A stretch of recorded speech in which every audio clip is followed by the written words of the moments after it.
reserved idea in the 10th Amendment.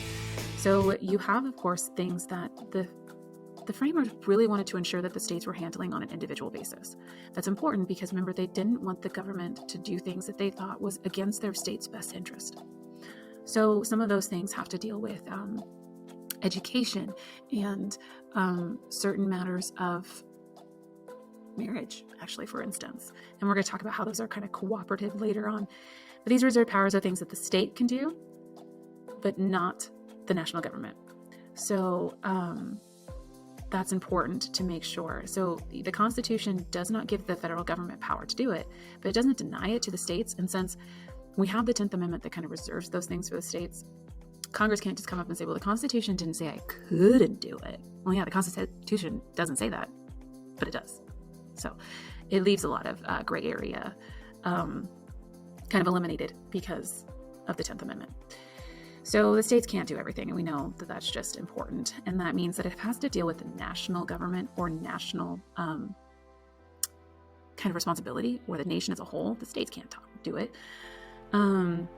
So when we look at the nation as an entire nation dealing with the world community and that inherent responsibility, or things that are expressed to the national government, they can't go to these things and say, oh, well, we want to do those now. No, the Constitution says the federal government takes care of it. You can't take that responsibility. And that's an important part of federalism. When you have the national government, I can't spell, and you have the state governments, exclusive. And this is a big one, exclusive, because a federal system allows for an equal share of power.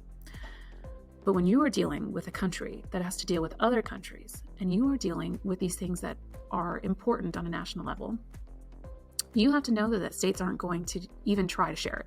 It's not a shared thing. You don't have a state level law. You have just the federal law.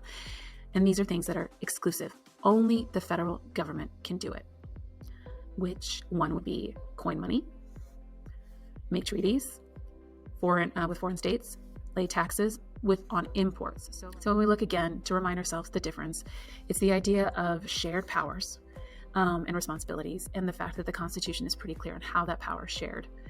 So we are cooperative, and that is important that the states work together and that the state works cooperatively with the federal government. And that's how we are very different in our shared powers, which some of the concurrent powers, which is not just limited to, but you have what we call your levels. And I'll talk about the hierarchy in just a minute, but you have your state level and you have your national government level, and they have different things that they exercise and ways that they exercise it.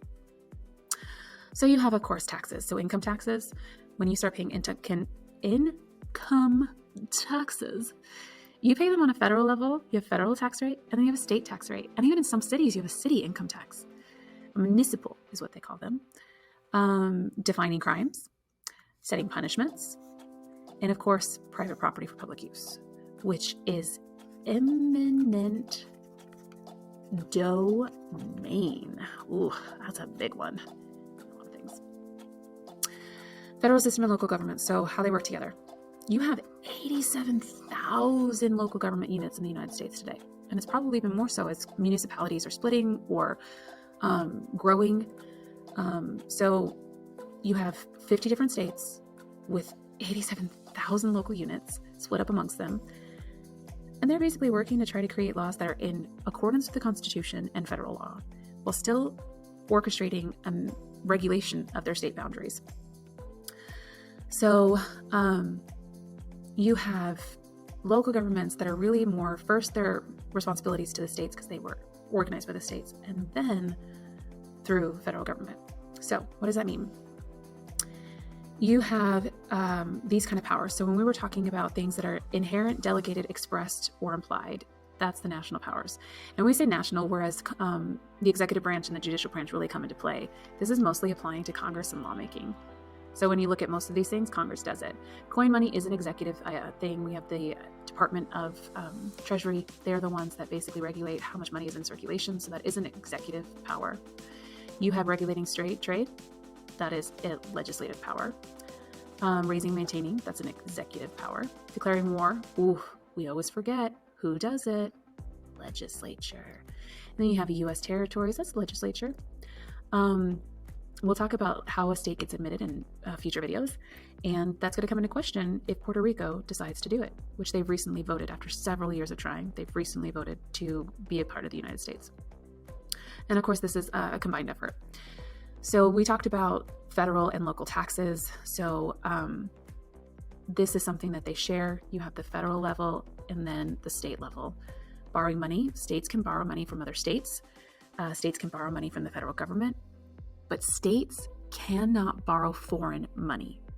When we see loans from other countries, that has to be done on a national level. Courts, we have federal courts and municipal courts, depending on what crime you commit.